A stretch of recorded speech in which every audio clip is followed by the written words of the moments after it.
I recently reached 5,000 subscribers, so I figured it is time to create another question and answer video.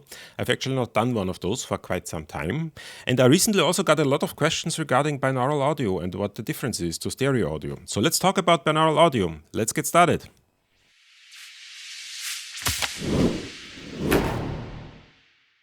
But first of all, hello everybody. In case you're new here, my name is Michael Wagner. I teach at the Antoinette Westphal College of Media Arts and Design at Drexel University in Philadelphia. And on this channel, I talk about digital media, game design, and spatial audio. And if any of those topics interest you, I invite you to subscribe or join my Discord community. Invite link is in the description below. And since you already at it, please also don't forget to press the like button, especially if you get any value out of my videos, because it really helps out the channel and it makes my videos more accessible to other people. Thank you. And with that being said, let's get to the first question. And the first question comes from Edward Nixon, and he asks, binaural. At one point you make a distinction between binaural and stereo processing in one of the panned examples. Could you please do a session that explains binaural and give some examples of its use? So first of all, thank you for your question. I think it's a really important one. And in order to get started, let's talk a little bit about what exactly binaural audio is and what it actually isn't.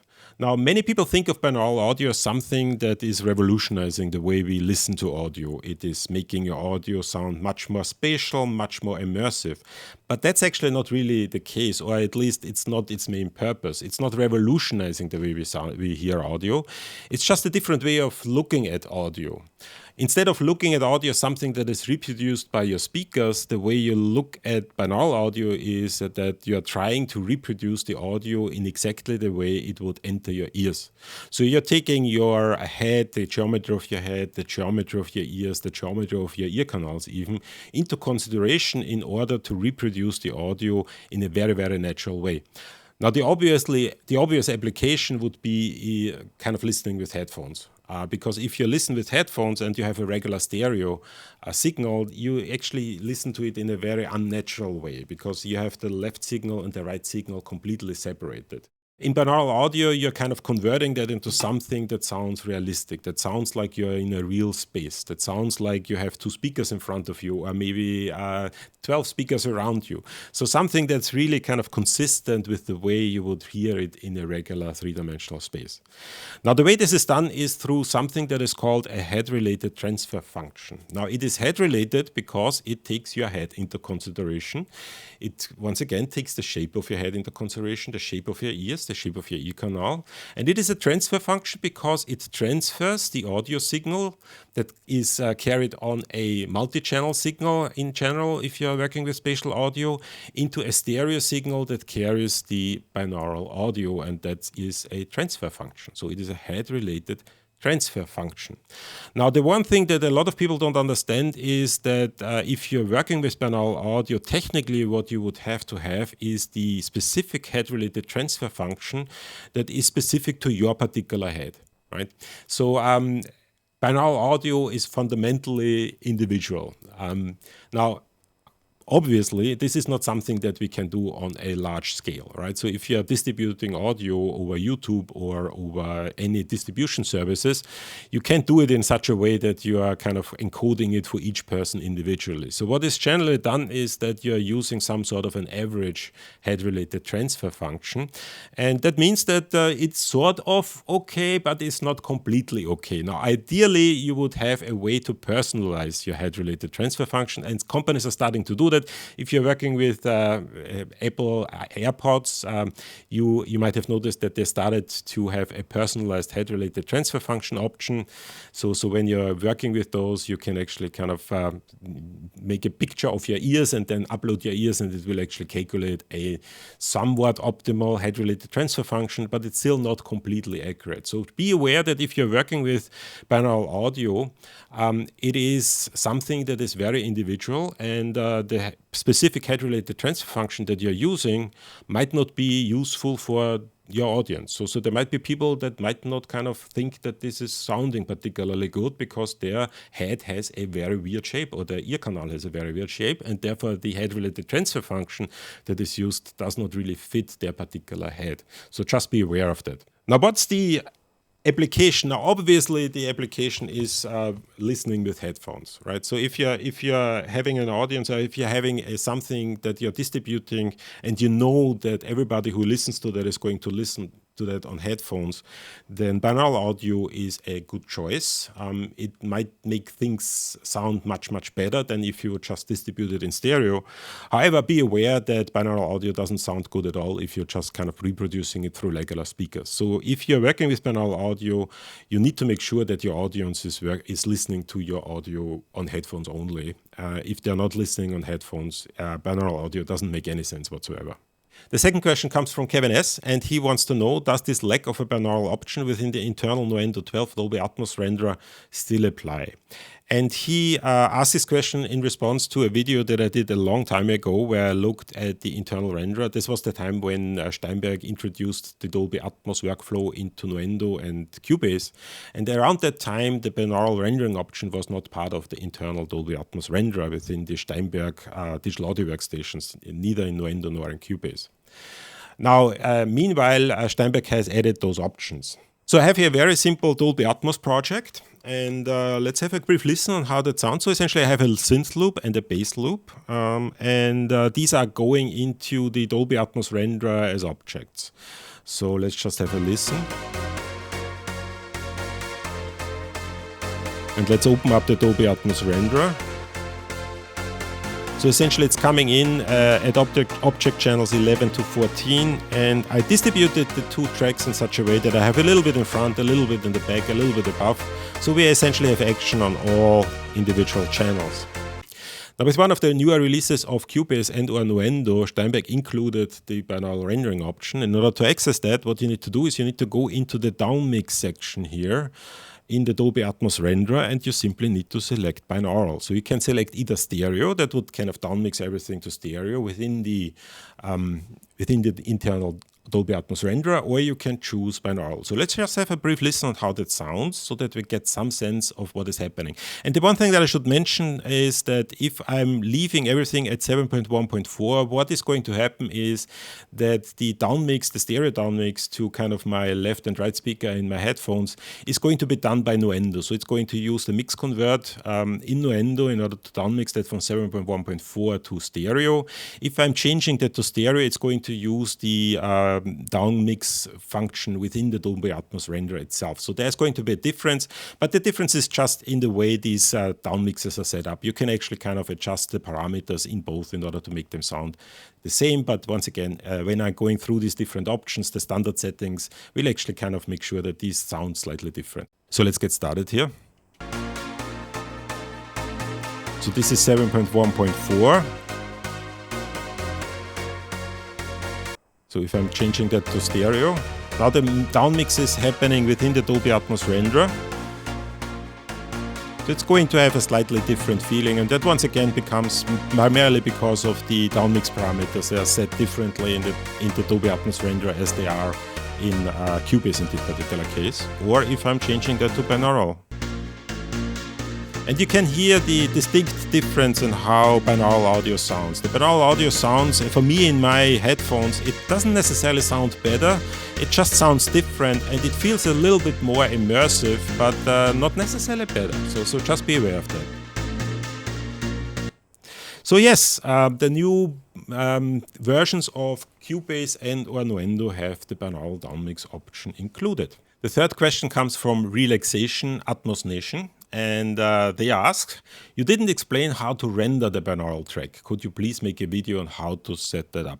Now, rendering binaural audio is actually very straightforward because, once again, binaural audio is just a different way of looking at stereo audio. So it's really a stereo signal that carries the binaural audio. And so all you really need to do is you need to render the stereo that comes out of the Atmos renderer. So we have set it here to binaural. If I'm playing that now, what's going to happen is that the audio is sent to the stereo outs.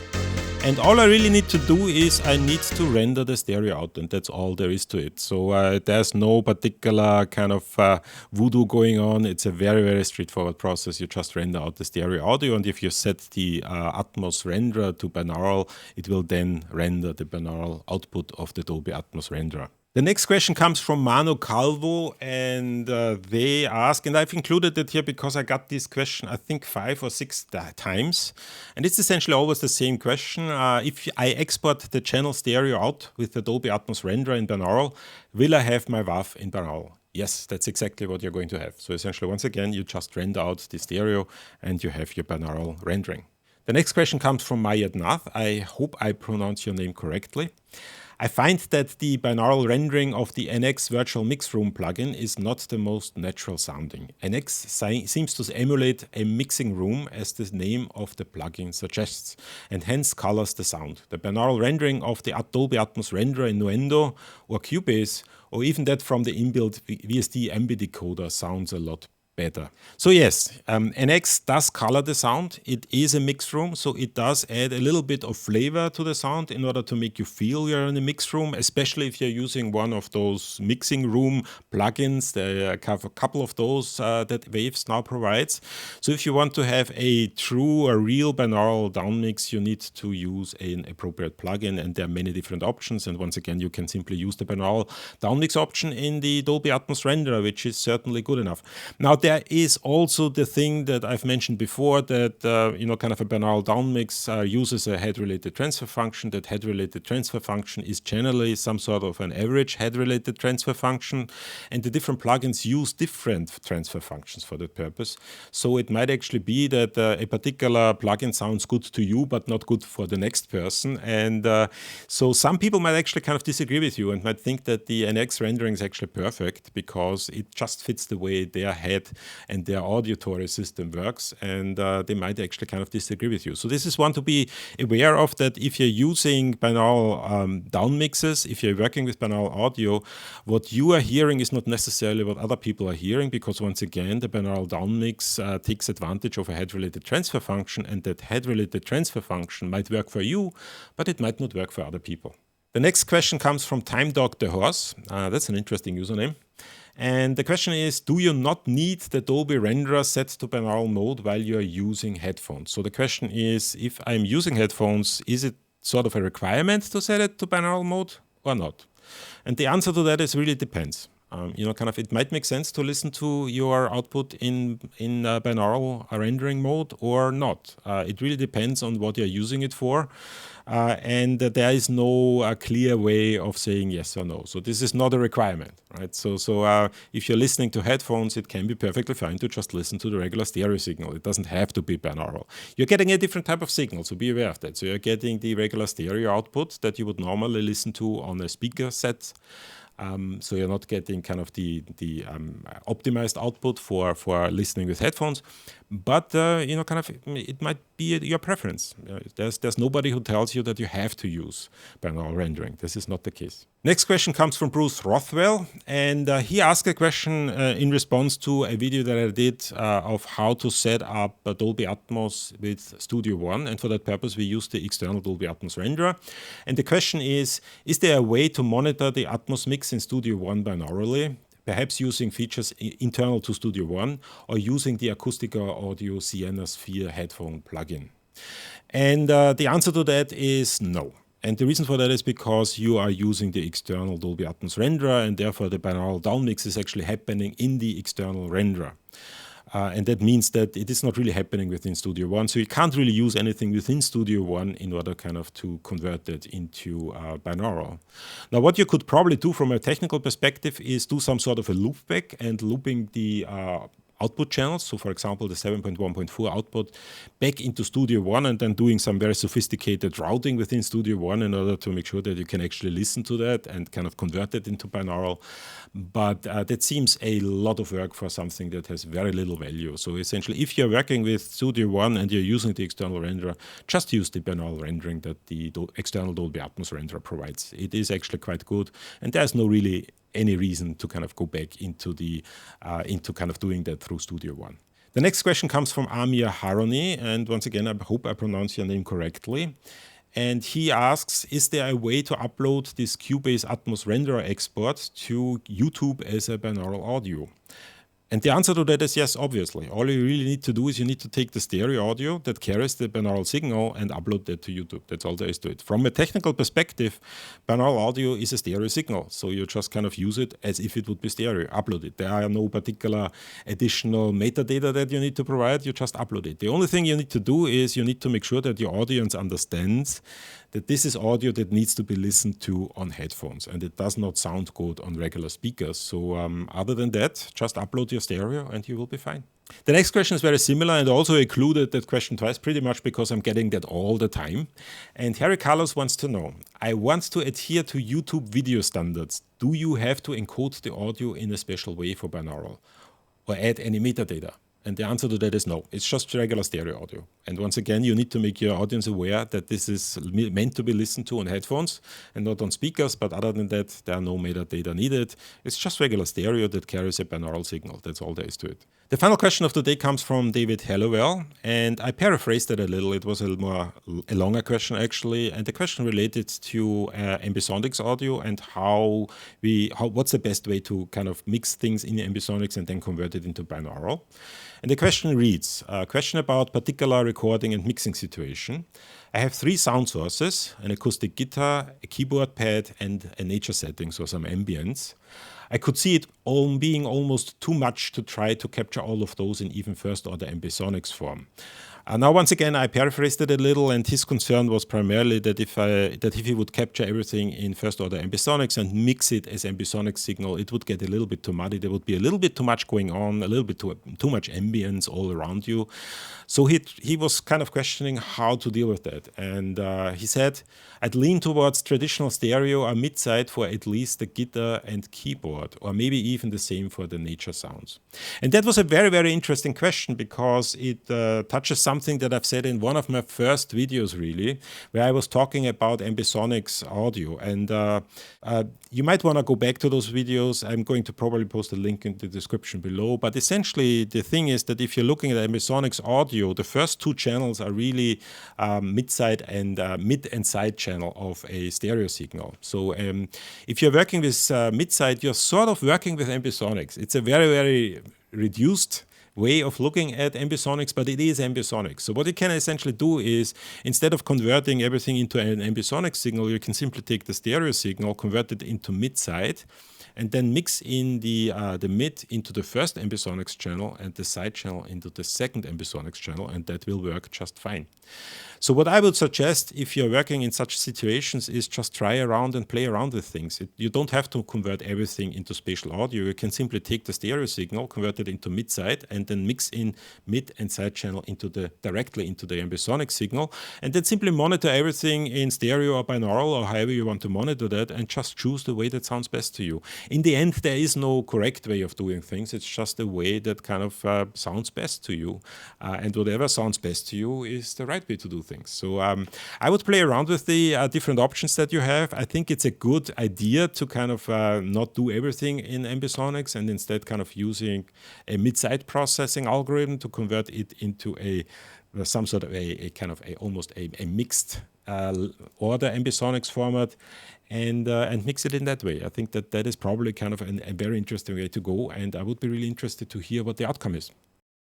Now, this is really everything I wanted to say today. Thanks again for watching my videos. I really appreciate it. I'm somewhat floored by the idea that I have 5,000 subscribers. I didn't think that would actually happen. Now, even though in YouTube dimensions, this is still a very, very small number, but it is a nice number, and it's kind of much, much larger than I'm usually used to when I'm teaching at universities. So thanks again. If you have any questions or comments, please use the comment section below. And other than that, see you at the next video.